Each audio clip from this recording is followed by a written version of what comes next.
March 18, 1984. Nishinomiya, a quiet suburb on the edge of Osaka. It was just past midnight when the unimaginable shattered the calm. Two masked figures slipped silently into the home of Katsuhisa Ezaki, the president of Glico, one of Japan's most beloved food companies. In minutes, the Ezaki family was bound and gagged, terrorized in their own living room. The men dragged Ezaki into the darkness, leaving behind a house in chaos and a family frozen in fear. In the weeks that followed, as authorities scrambled for answers, a chilling threat surfaced, a letter sent to the national press, laced with a promise that would rock Japan to its core. Your candy has been poisoned. Suddenly, the case of a missing executive exploded into a nationwide nightmare. The threat was not just against one man or one company, but against every household that trusted a famous brand. How did a quiet, prosperous society become the stage for one of the most bizarre extortion plots in history? Was this a calculated assault on corporate Japan, or something even more sinister? As news spread, panic gripped parents, and supermarket shelves were stripped bare. For the first time, millions questioned whether something as innocent as a box of candy could turn deadly. But in this story, nothing is ever quite what it seems. The audacity of the crime, the psychological warfare in every letter, and the mastermind, or masterminds, who would soon come to be known as the monster with 21 faces, all pointed to a threat unlike anything Japan had faced before.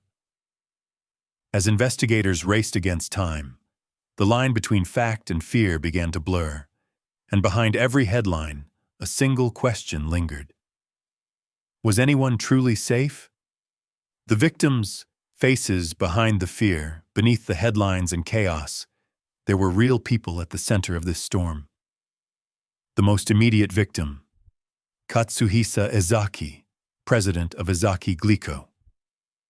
A respected business leader, Ezaki had guided his company through Japan's economic boom, helping Glico become a symbol of quality and national pride.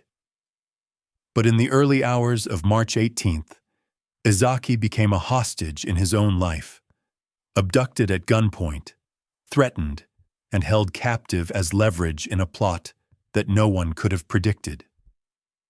Yet Ezaki was not the only target.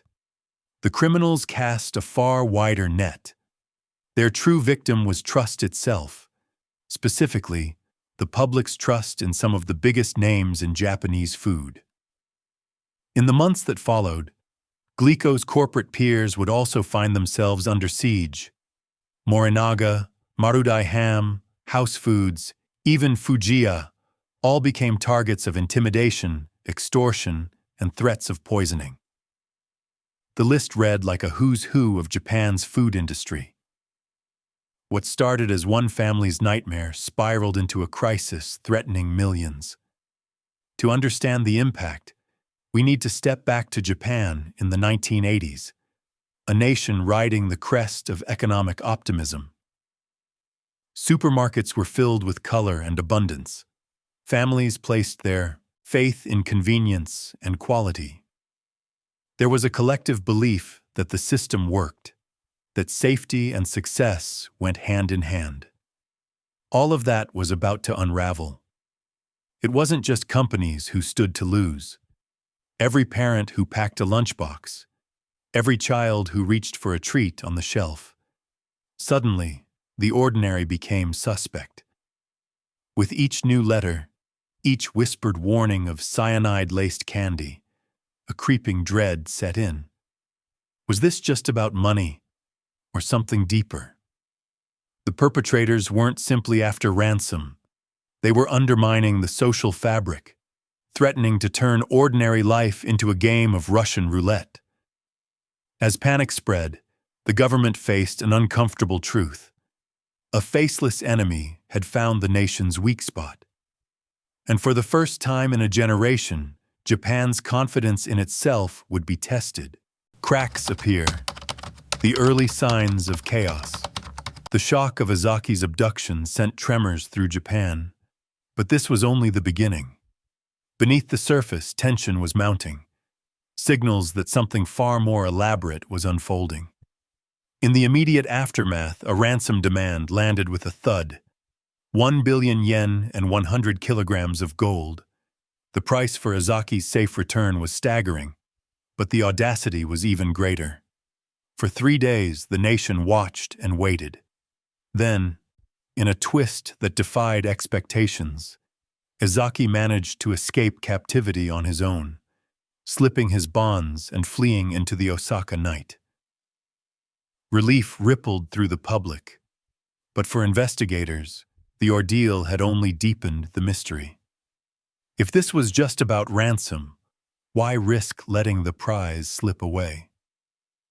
The answer came swiftly, and it was far from reassuring.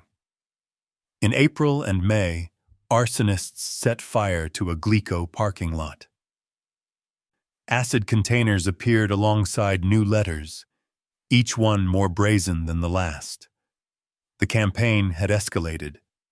Then, beginning in May 1984, an avalanche of threats signed "The Monster with 21 Faces" descended upon the press and police. The messages taunted investigators, claiming that cyanide had been added to Glico products and scattered across the country. It was psychological warfare, precision engineered to exploit every parent's worst nightmare. As shelves emptied and Glico initiated a nationwide recall, the financial impact was immediate and devastating. But the monster was just getting started. On June 26th, the group abruptly announced, "We forgive Glico," and shifted their sights to other food giants. The motive, it seemed, was growing larger, no longer confined to a single company or personal grudge. Through it all, patterns began to emerge. Each act, every threat, was calculated to provoke maximum fear. The mysterious letters, the arson, the poisoned candy, they were puzzle pieces hinting at a grander design. But who could coordinate such chaos? What did they want, beyond money and attention? And with each new escalation, another question lingered. Was this the work of a lone genius, or a network determined to hold the nation hostage? The pressure was mounting. For Japan's authorities, the line between predator and prey was starting to blur. And the worst, it seemed, was yet to come. The Night of Terror. Key events and timeline. Nightfall, March 18th, 1984. The Ezaki home is invaded. Family members bound and silenced. Katsuhisa Ezaki pulled into the shadows. The hours tick by in fear and confusion, the silence broken only by the whispers of what might come next. The police scramble to keep pace, but the criminals are always one step ahead. Ezaki is moved under cover of darkness to a warehouse in Ibaraki, Osaka. Held hostage, a bargaining chip in a scheme no one fully understands. 3 days later, in a rare display of calm resolve, Ezaki escapes captivity by his own hand. But relief is fleeting. The true nightmare has only just begun. Over the following months, the timeline of the case grows longer, more twisted with each passing day. June 28, 1984. A new target emerges. Marudai Ham, another food giant, receives threats and instructions for a ransom drop. Undercover investigators are deployed, trailing a mysterious man through the Kyoto-Osaka corridor. A man whose fox-like eyes will soon become an infamous detail in police sketches. But in the end, he vanishes without a trace, blending into the crowded trains, leaving only questions behind. November 14th, 1984. The group strikes again, this time aiming at House Foods.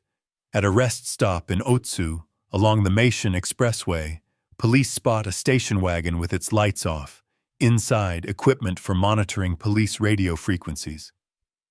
Before they can react, the driver flees into the night, the station wagon abandoned as a mute witness to the sophistication of the operation.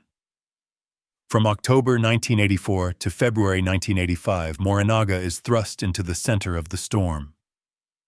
Letters addressed to all mothers appear, warning that candy laced with cyanide has been placed on store shelves. Panic peaks when some boxes are found labeled with a chilling warning, poisoned. The threat is real, but the intention is paradoxical, deliberate enough to incite terror, cautious enough to avoid indiscriminate harm. Is this a sadistic game or a twisted sense of ethics? In January 1985, police release a sketch of the fox-eyed man nationwide. But the hunt brings more pressure than answers. By August, the case takes a tragic turn. Shiga Prefecture's police chief, Shoji Yamamoto, overwhelmed by public failure, takes his own life. Days later, on August 12th, a final letter arrives. "The game is over," the group declares. And then silence. But as Japan catches its breath, one thing is clear. The shadow cast by the monster with 21 faces will not disappear so easily. The investigation, evidence, suspects, and dead ends. With each new threat, the scale of the investigation grew. The Japanese police, faced with a shadowy enemy who seemed to delight in their frustration, mobilized on a scale rarely seen in peacetime. Nearly 1.3 million officers were deployed across the country, chasing more than 28,000 leads and interviewing over 125,000 people. But the monster with 21 faces remained elusive, leaving behind only riddles and a mounting sense of helplessness. Key evidence emerged, but always with a catch. Witnesses consistently described a suspicious figure at the heart of the action, a man in his 30s or 40s, slim, bespectacled, with strikingly slanted, fox-like eyes. He was spotted more than once during ransom attempts, trailing investigators or lurking at drop points, but every time he managed to slip away. In one chilling encounter, police recorded video of a man wearing a Yomiuri Giants baseball cap, placing Glico candy on store shelves. The footage was circulated nationwide, but the man, quick, cautious, never showed his face. Physical evidence was equally frustrating. The station wagon found abandoned near Kusatsu Station contained police frequency radios and surveillance gear, suggesting a criminal operation with advanced planning and technical know-how. Yet, the car itself led nowhere. It had been stolen and thoroughly wiped of any traces that might link it to the perpetrators. Every promising clue, every fingerprint, every strand of hair proved either too generic or too contaminated to offer a breakthrough. The letters sent by the group became notorious. Typed in a strange mix of hiragana and regional slang, each message was sent simultaneously to Japan's largest newspapers, ensuring maximum public panic. The taunting, mocking tone left no doubt. This was a group with a keen sense of showmanship and a deep understanding of how to manipulate the press. Forensic analysis of the letters, paper, ink, even the style of writing, suggested the perpetrators were local to the Kansai region, but nothing could pinpoint their identities. Police even pursued suspects with personal vendettas against Glico, including Manabu Miyazaki, a man with both the right looks and a history of labor disputes. But each time, airtight alibis forced investigators back to square one. As the months dragged on, the investigation became a test of endurance. The monster seemed to anticipate every move, turning the police's own resources into a cruel mirror, reflecting just how powerless they could be. The twist, shifting motives and turning points. At first, The motives behind the monster with 21 faces seemed straightforward: ransom, extortion, perhaps revenge. But as months passed, the group's actions revealed something deeper, something more chilling. The line between criminal enterprise and psychological warfare began to blur. The first major twist came on June 26, 1984, when the group abruptly announced, "We forgive Gleico." Just like that, the campaign against Japan's most iconic candy company ended. It was an unexpected move. Why abandon a lucrative target so suddenly? The answer came in the form of new threats, this time directed at other major food companies: Marudai Ham, House Foods, and Morinaga. The pattern shifted from personal vendetta to systemic terror. The group's focus widened, and with each new letter, it became clear: this was no longer about one company, or even money. The goal was panic, uncertainty, and the power that comes from undermining public trust. Perhaps the most disturbing detail was the group's twisted code of conduct. When Morinaga received letters warning that cyanide-laced candy had been planted on store shelves, a number of those boxes actually bore warning labels. Danger, contains poison. Why threaten to poison the public, then go to the trouble of labeling the product? Was this an act of conscience, or simply another layer of mind games, a way to amplify fear, yet limit bloodshed? The paradox was unmistakable. The monster seemed to crave control over the nation's nerves more than lives. Meanwhile, evidence pointed to a sophisticated, organized group. Their ability to evade police, tap into police radio frequencies, and orchestrate complex ransom operations suggested expertise and resources. The fox-eyed man became a symbol of their elusiveness, spotted again and again, yet always managing to slip away, as if daring authorities to catch him. But the greatest twist was psychological. With every failed drop, every taunting letter, the investigation began to unravel from within. Confidence eroded, frustration mounted. And in a country known for discipline and harmony, the sense of helplessness became its own form of crisis. The target had shifted from Glico, from Morinaga, from the food industry itself, to something even more valuable: the nation's collective sense of security.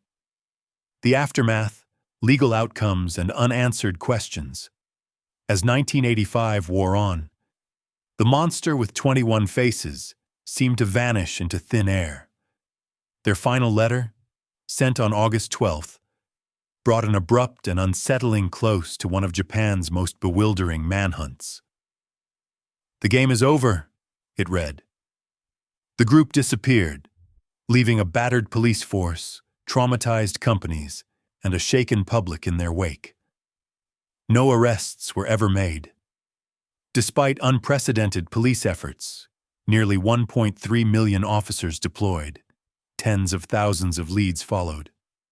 The masterminds behind the plot simply melted away. Statutes of limitations would come and go. The deadline for prosecuting the kidnapping of Izaki Gleico expired in 1994, and those for the food poisonings followed in 1999 and 2000.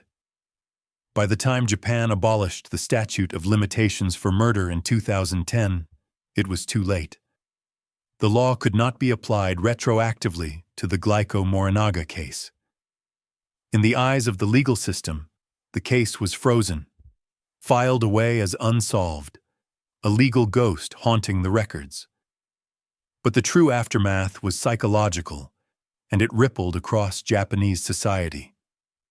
The food industry, rocked by the threat of invisible, untraceable harm, was forced to overhaul its entire approach to safety, quality control, and crisis communication. Companies poured millions into new security measures, tracking technologies, and consumer education. The nation's once unshakable trust in household brands had been cracked open, perhaps forever.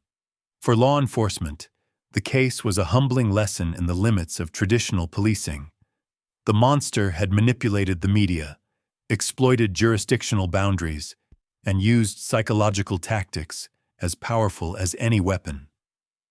The pressure and public scrutiny took a heavy toll, most tragically symbolized by the suicide of Shiga Prefecture's police chief, Shoji Yamamoto.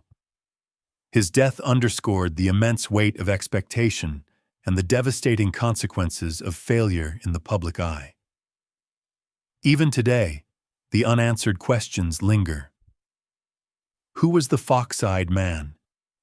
Did the group really want money, notoriety, or something else entirely? Were they trying to expose the vulnerabilities of the system, or simply prove that anyone could bring a nation to its knees with a well-crafted threat? The mystery endures, a haunting reminder of how quickly order can unravel, and how little it takes to turn trust into terror. Legacy, lessons, and cultural echoes. The story of the monster with 21 faces did not end with the final letter or the closing of the case file. Its true impact would echo through Japanese society for decades to come. Economically, the damage was staggering.